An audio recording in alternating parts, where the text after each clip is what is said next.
All right, we're back after a little vacation. Spring break. Me and Steve realized that we have busy lives, and I decided to go back to school at 43 years old. So not the best idea, but hey, here we are. But so now we've got a lot to talk about OU wise. I mean, pretty much every sport now we've Yeah, got something to talk they about. all gave us some content. It I say wasn't. maybe we should take a week off more often, and then Yeah, we're not like searching, exactly. like writing down stuff that we need to talk about. But I don't know, Steve, where do you want to start off on? I mean, we Well, just kind of going into that, we're starting this pod about 15 minutes later than we originally were, and my wife informed me that I needed to go for a walk. And while we were on said walk, my wife, a University of Tulsa alumnus, was like, "Oh, well, what do you guys have to talk about on the pod? Like, what is there?" I was like, "Aaron, we haven't been on in 2 weeks. All this stuff has happened." And so, contrary to my wife's belief, we do have a lot of things to talk about. So let's just March just ended, but let's just talk a little hoops to start out. mm, First off, last time we were on here, we were kind of indecisive on whether Porter Moser was going to be at Villanova or anything like that. And obviously Porter's still here. Villanova did not hire Porter. They hired the coach from Maryland, and then Maryland in turn hired Buzz Williams. So the information that we had heard that Buzz Williams was looking to leave A&M. I'm not saying you heard it here first because I'm not sure we're an actual media outlet. But for those of you who have been paying attention, Buzz Williams is on the move, and he is up at Maryland. Porter is still the coach of the Sooners, but lots of things have happened. Made the tournament, played a decent game, didn't win, but had a decent showing there. As to no one's surprise, Jeremiah Fears declares for the NBA draft today. But I thought Trey Young was going to talk him into it, but yeah, but because he likes millions and millions of dollars, unfortunately. yeah, So. but I do think it was big news. Trey Young officially hired as OU's assistant GM, which doesn't mean that Trey Young's retiring from the NBA. But what it does mean is it gives him more control, allows him, most importantly, to talk recruits. It also Mhm. allows him to make more substantial donations that are in a more tax-friendly way for him as well. And so, the Young family has been awesome to the University of Oklahoma. And what we need to hope is Jeremiah Fears hits just as well in there. Now, is Jeremiah Fears going to pump his back in as much as Trey Young? No, he's not from Norman. But huge thing to get Trey Young, as we harp on a lot, our Ryan Spangler pod will open our eyes, and I'm sure it did a lot of you guys as well, too. One of the big negatives with Porter was his connection to Sooner teams before he was here. And Mhm. bringing Trey into that, I think, is just huge. Well, what thoughts do you have on that, Jeremy? Yeah, it makes me wonder if some other guys are going to come on board, like Blake Griffin is the name I'm thinking of. It seems to be more of the norm now. After Steph Curry went to Davidson to be the assistant GM, it's like what I like is he has a say so in player development. So I think that's really big. He is. And I if not mean, Blake, what about Taylor Griffin? oh yeah. That's another. Um, Blake's selling Red Lobster cheddar biscuits, but yeah, and Taylor's probably the mind in all of it. He can use his brother as the name, but no, I think it is a win-win for OU and Trey Young, like you said, with tax breaks and easy. I mean, we're dumb and naive to think that like that doesn't have a little bit to do with it.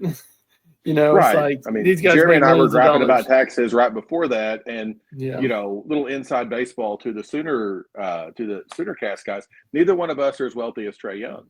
Maybe We're I should have griping been about paying assistant taxes. GM. Yeah, exactly. Yeah, I've got some pretty good ideas to go out there, but yeah, but let's touch on some of the portal stuff in sure. basketball.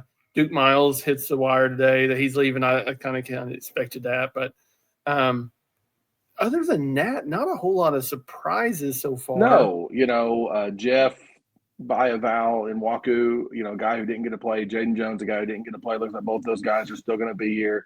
Obviously, Mm-hmm. Dayton is going to be here.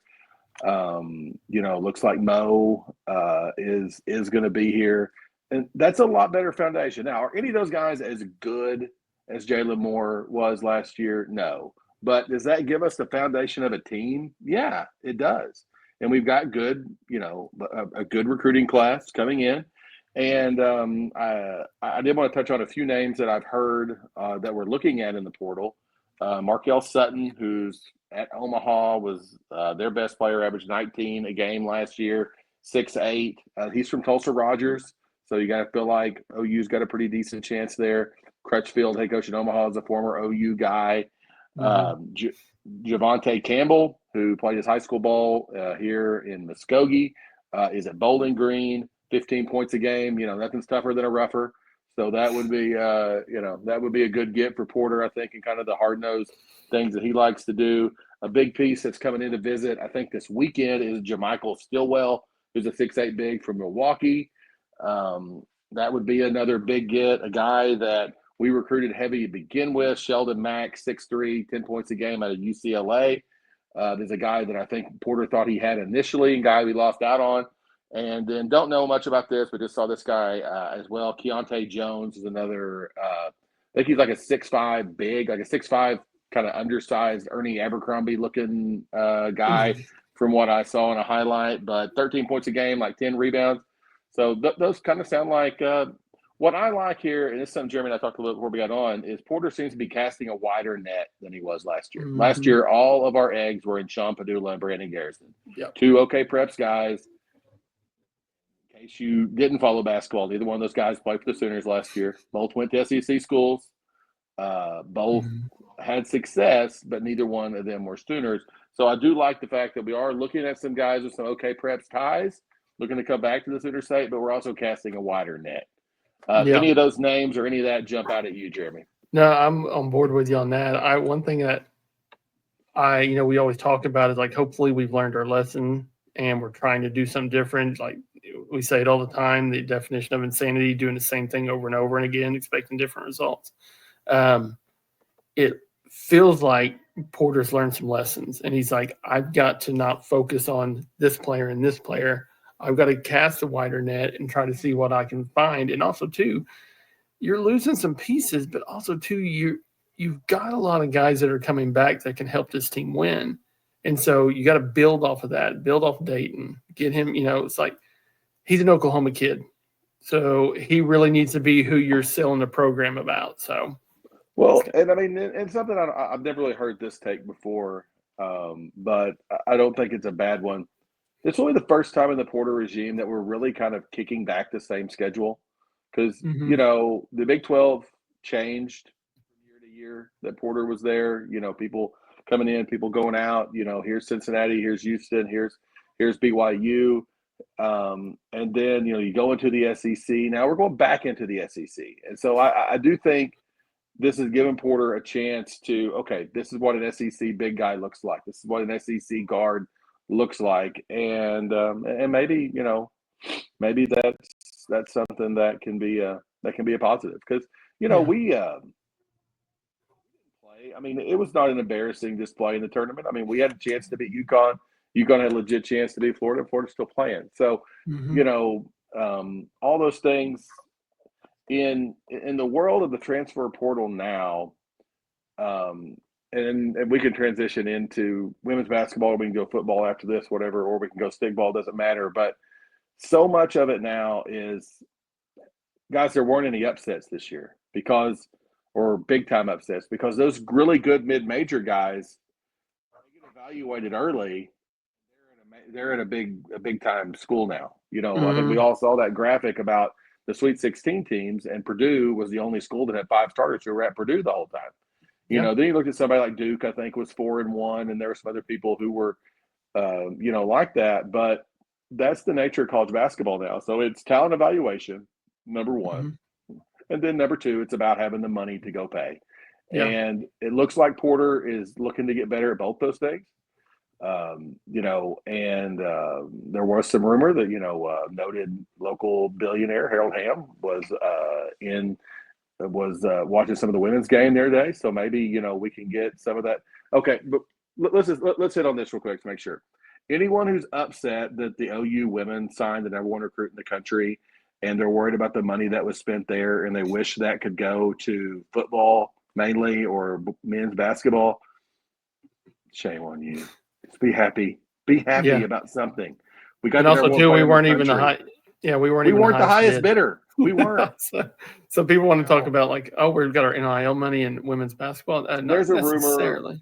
rumor going around that I heard from a pretty reliable source that I guess the deciding factor is that her agent came in and said that she wants to take X number of shots per game. And Vic down in Texas was just like, F that. No, I'm not signing over shots per game. And I guess Jenny was okay with that. I think that's super smart. We want our best players shooting shots. Who gives a crap? I used to be a basketball coach. If you offer me the number one player in the country, you're darn right she's getting the most shots. That offense is going to run around her. Yes. And also, not to mention, you got Reagan Beers there too. So, but also too, I think she also saw that OU's offense fits her game better than Texas. Yeah, they play fast. They play fast. I mean, and that is another thing that I've heard is that she liked the style of play OU played, and she liked Jenny. So, I mean, that's all positive things there, guys. Yeah, look, if anyone's upset that the women got ran by UConn, guess what? If it was like fire every coach and every team who got ran by UConn, there wouldn't be anybody playing women's college basketball anymore. So, don't be shocked if UConn runs the table, or if and when they do, if Gino hangs it up at the end of this year. That's kind of some of those things that's being said out there. But, almost OU basketball coach Gino Auriemma, by the way. That's a story I can tell you another time. But some of you don't know that. But he was almost OU men's basketball coach, Gino Auriemma. Yeah. Well, I mean, I like Gino Auriemma. I know people think he's arrogant and stuff like that, but the guy's a winner. A winner. He wins. And you know what OU fans like? Winners. Hey, I am rooting my butt off in the Final Four for Kelvin Sampson because there's one thing that I think we found out through all this is that Kelvin Sampson was a pretty good basketball coach. So imagine that. Isn't that crazy how that works? What's a crazy thing that I heard about Kelvin is, he's always been a great defensive mind, but he said, I learned how to run offense when I went to NBA. He's like, when I went to NBA, and you can tell, like, his defenses are smothering, but his offense is now starting to put some points up. So, I mean, it's cool to see. I mean, that guy is as genuine as it comes. He loves OU still. And I'm really pulling for him. I hope he wins it this year. Yeah, no, me too. And, it would just be great. And the good and bad of a 4-1 seed tournament is it does take away the upsets, but I think it's really going to be a good Final Four. And those of you who want to feel sorry for Goss during Final Four time, Goss will be attending the Keys High School prom during the Final Four. So let's hope our students act appropriately, and I get to watch my phone, and my phone's charge holster. But let's just go right into football, Jeremy, and then I think we can end with some stickball stuff. That's probably kind of been our best format. But anything, I don't know if anyone. I mean, I listened to BV with Pate a little bit, kind of caught up with some of that on Twitter. Anything standing out football-wise, Jeremy, that you want to dive in on before we just kind of talk about some news and notes? I steer away from the look how good this person looks. One thing that I like to evaluate and listen to is OU is going to look really good off the bus. Like they've got dudes. Defensive side of the ball, they got dudes. They've got depth. Sammy O and Kobe McKenzie are battling out linebacker. Apparently, Sammy O. I always say Sammy O because it's so hard to pronounce his last name. But he is killing it this spring, and they've got depth. When you got Kendall Daniels there, people always talk about him playing the cheetah, but a guy that people forget about is Kendall Dobie. And Kendall Dobie was like Kendall Dobie was kind of our best player on defense last year before he got hurt. And then that's I don't think people Billy or Danny, but I don't think people understand how big of a loss that was. And I'm kind of hearing some buzz, and this week we can kind of go right there that how good Kendall Daniels has looked is. Don't be shocked if Dolby it might be a certain corner by the Michigan game. Yeah. Because as good as Gentry is, we've got the question marks there with him. And, and then beyond him, you're looking at some youth and some different things there. And, obviously we all love Eli Bowen and all that, but don't be shocked if that's not where Dolby is back. And one thing one thing I like about Brent on the defensive side of the ball, and it just makes sense, he tries to find a way to put his best 11 kids on the field. Yeah. And that's the reason he has people playing multiple positions. That's why Daniels is learning multiple positions. That's why Omosigho is learning multiple positions. That's why Dolby has learned multiple positions. Peyton Bowen has done the same thing, even though he's been dinged up this spring. Nigel Smith, inside, outside. We want to get, Brent talks about competitive depth. And like Jeremy said, we've got better looking guys coming off the bus. And the better we look, the better we do, the better we are. And we want to put 11 SEC college football playoff, whatever you want to call them, caliber guys out there at a time. Because when you don't stick them out there, it finds them. I mean, it's just like Jeremy coaches softball. If Jeremy picks up a girl on a weekend who's not as good as everybody else is, and he has to stick her in there, it doesn't matter where he sticks her. The ball's going to find her. Yeah. It's going to, and that's just how it works. And we can't afford to be like, nope, that kid's recruited at this. That's where we're playing them. We can't put them anywhere else. Find a way to put them there, Yeah. And I think that's why a lot of these guys come to OU, because of Brent Venables. They know Brent Venables is going to put them in the best spot to be successful, the best chance to get to the next level. If you want a sample of that, look at Ethan Downs. Ethan Downs went from a guy that was bottom of the depth chart to there's a possibility he might get drafted in the NFL draft.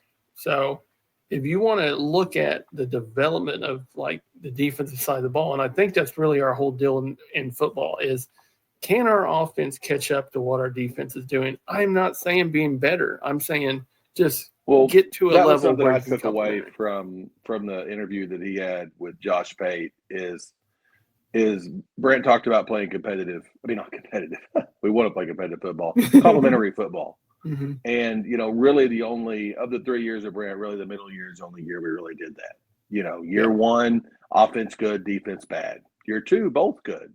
Year three, defense good, offense bad. So we want to get back to both good or both great.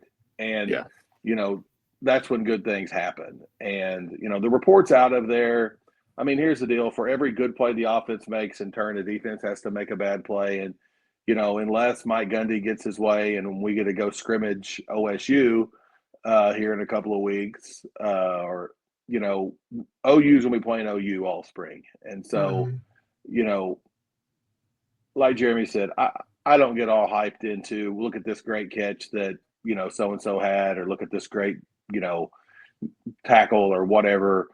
I want us to get better, and I want us to look the part. And it seems to me like we're looking the part. I mean, like everything I see from how John Mateer carries himself to, just the things he does off the field, seems to me that John Mateer gets it and understands what it's like to be the quarterback at the University of Oklahoma. That's important to me. Yeah, and I think that's a big – I listened to an interview with David Stone that he did for, I think it was the Center Scoop guys. He gets it, guys. Like he looks different. He's going to be better. We need David Stone. You need 5 stars to be 5 stars. I don't know if you follow Gerald McCoy on Twitter, but he said Gerald McCoy goes, somebody goes, I wish David Stone quit bull rushing. He said, don't worry, I'm heading that way, and I'm going to work with him. That's an all-pro, all-American defensive lineman. That's just, and that's one thing that we talk about with basketball is those football guys are always like one, and Brent allows that to happen. I don't think that happened as much with Riley. So no, I mean it truly is a family, a fraternity, whatever you want to call it. That's what that is. I mean, we've talked about this ad nauseum, but like John Mateer's not here without Baker Mayfield. Yeah. And, Brent was obviously smart enough to use that, but that's what that's going to be. And this is also what makes our fan base so great is like those guys get to like, the Scoop guys are talking about this and, they're going to go in there and post like one clip of like each person doing a deal. And we're all like giantly overreacting. Yeah. Well, I just guess Stone hadn't gotten any better. And then, did you see that? We still can't block. you see that old boy we got in the transfer portal and tackle? He sucks. You know, I mean, like, it's one clip, guys. It's one clip. Yeah. Let's calm down. It's OU on OU. But instead of saying, David Stone can't get to him, or they should have just said, "Man, EPL really blocked him and got." It's like they don't look at what the offensive lineman, who also plays for the University of Oklahoma. Yeah. But you know, but this goes back to what Jeremy said. But to me, when I look at those clips, I'm looking at it like there's some big cats. Mm-hmm. Those are some good-looking dudes. You know, like I go back to the first picture I saw once this whole transfer portal class got together, like the receiver room. And like what they look like, and just how different they physically look. That's important. And you know, like you can't coach size, you can't coach quickness, you can't coach, you know, those things. And we've got to have those dogs, those cats. You know, we've got to have those people that can go do that. I mean, you know, like somebody like Jacob Jordan, who played quite a bit last year at slot receiver. Oh, we don't see him this year. Mm-hmm. I don't mean that in a bad way.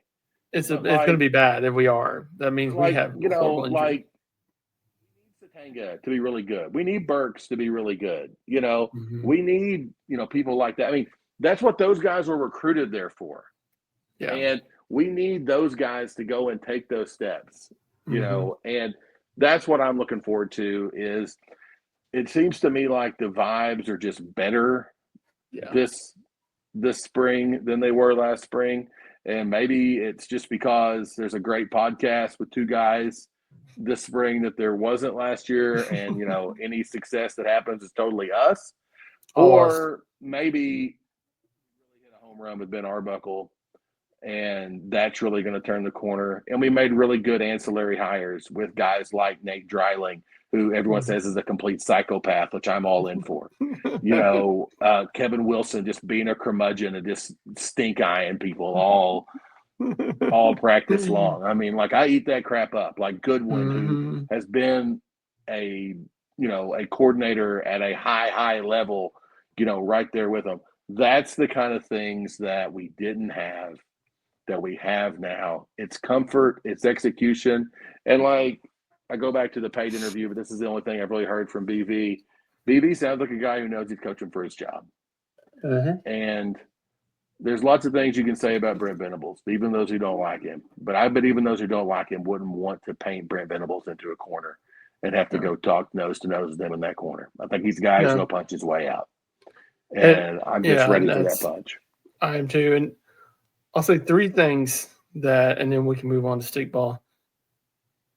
I think there's three factors that makes this season better, and that is Ben Arbuckle, John Mateer, and Nagy.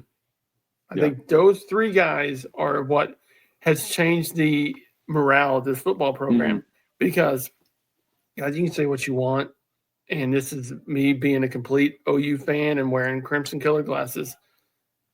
We have a quarterback that doesn't make mistakes. We beat Tennessee. We beat Ole Miss. We beat Missouri. And South Carolina is my one game that I'm just like, I don't know. But we don't throw all those picks. Jeremy, that's 9 wins right there. That's what I'm saying. So are we not having a different – we look at it as we're just like burning the program guys, down. We had an arsonist playing at quarterback most of the year. Yeah. I mean, whether you want to blame whether that arsonist was the quarterback or the offensive coordinator, I personally am in the blame more Jackson Arnold and Seth Luttrell camp. You can be in whatever camp you want, but it just, guys, it was bad. When you really feel depressed or if you want to go on a drinking binge, and I don't mean Sparkling Ice, a proud sponsor of the Sooner Cast. I don't mean that. Go watch some of the film and just do the head shaking. Go to YouTube, check it out. Maybe if you kept it on your DVR, you're one of those sickos, whatever it is. Go back and watch it and just see how putrid it was. Yeah, maybe he goes to Auburn. I mean, they're selling him. They're selling him like crazy, but I don't see it. I don't think he's a starting quarterback when Auburn rolls in here. I'll kind of the same way. We'll see, you know. But speaking of things that we didn't think we would see, Jeremy, dropped the series last weekend? Uh, Has the sky completely fell? Has I have Patty lost talked. it? Is it I have time to talked. call for Patty's resignation? Is that what we're doing here on the I can spot? tell you, I have talked to so many people this last weekend. After this weekend, my dad talked to me for like 45 minutes about it, and he was trying to talk me off the ledge that I wasn't on. And I'm like, Dad, like they lost 2-3 to BYU last year, and the thing is they're hitting, but they're not hitting as a group. And I think you look at Pickering's hot as can be, like Ella Parker was. Now Ella Parker's not hitting, so it's like you just hope that they're going to get it all together. And also, too, Tennessee has the best pitcher in softball right now. Guys, and a like, girl that Jeremy, throws 78 miles like, an hour is hard to hit. March is really important for college basketball. Is March all that important for college softball? Is this when we want to be playing our best softball of the year? No, it's not. I mean, here's the deal. Can this team still win a national championship? You bet. Does our pitching have to get better? Yes. Do our bats have to get more consistent? Yeah. But here's the deal.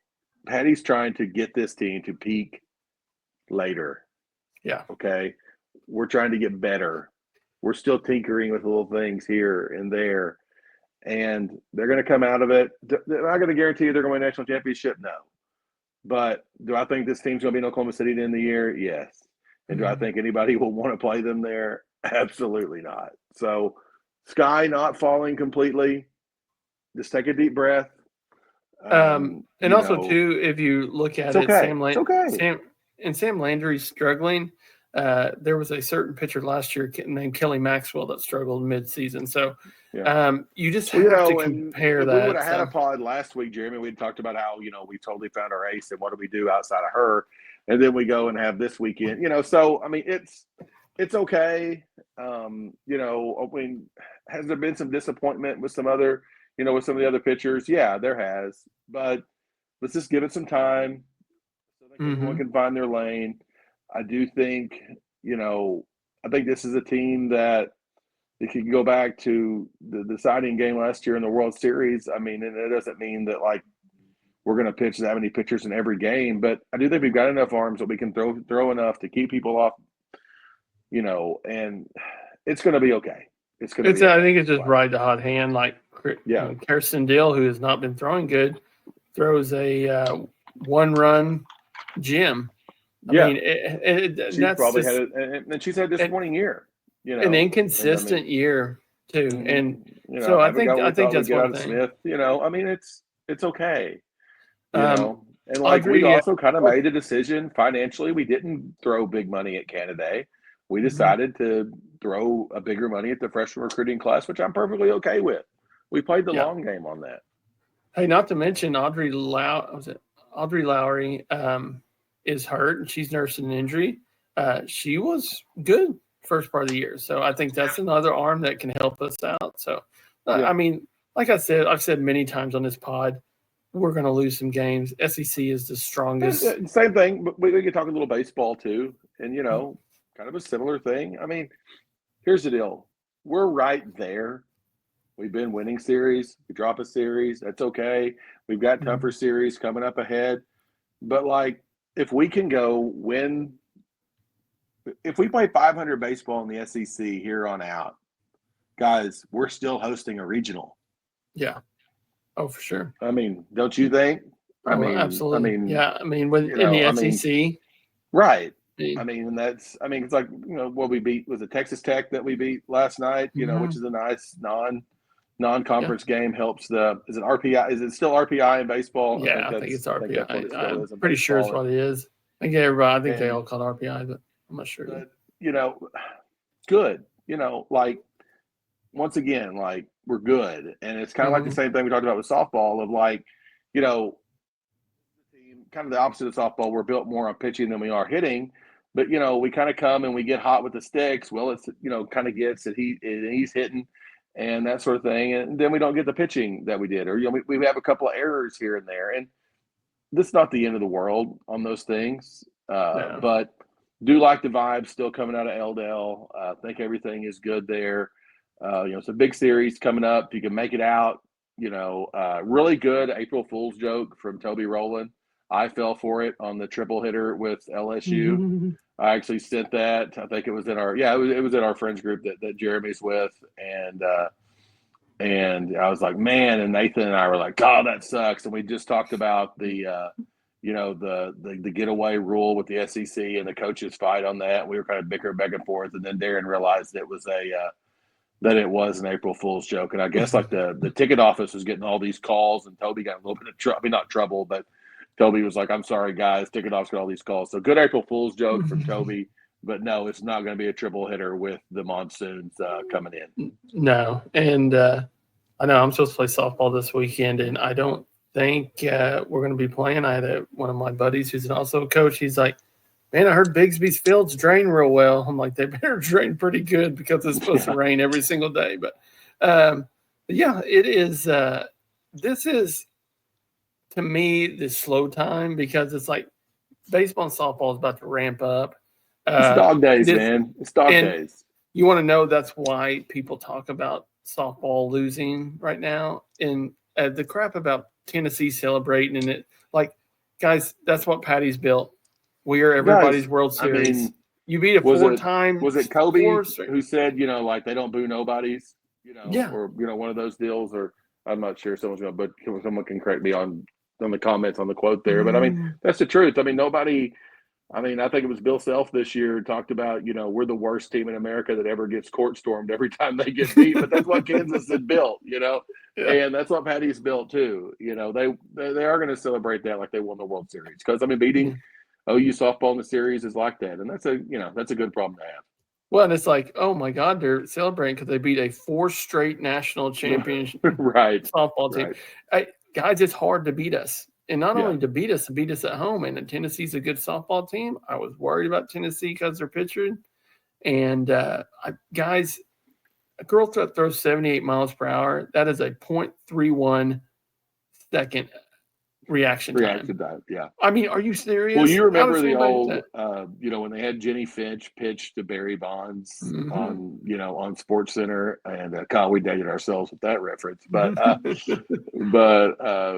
my back when they showed highlights. Yeah, my Yankees are using the Mark McGwire torpedo bats, so all things are full circle and going back to the glory days. But that being said, for you guys, anyone out there bedwetting for stickball, don't. Still positive things going there. Absolutely. All right, guys. Well, 32 minutes. That's pretty not bad for getting back. No, we're back. It feels good. We could obviously talk more spring football, and we're going to have all summer long when there's nothing going on. We'll go through position stuff with you. That sort of thing. We're going to do that as we get closer to, postseason for baseball and softball. We'll do some baseball and softball postseason previews. We'll try to get our baseball person on here with us as we get closer to that as well. So more guests coming, more stuff coming, but we still want to try to hit some basketball stuff as the portal stuff opens up. So that's something I think Jeremy and I probably hit more than the other podcasts. So just kind of keep an eye out for that. Keep an eye out, hopefully a good visit for the Stillwell kid this weekend. And, would love to see Sutton and Campbell both sign. If they do, I think that's a pretty good portal class. And that puts us right back, maybe for the NCAA tournament team again. Yep, I agree. All right, guys. Well, if you're not subscribed to us on YouTube, do so please. Also follow us on Spotify and Apple. And until next time, Boomer Sooner. If you want to reach out, Soonercast@gmail.com. Oh, thank you. Boomer. Boomer Sooner.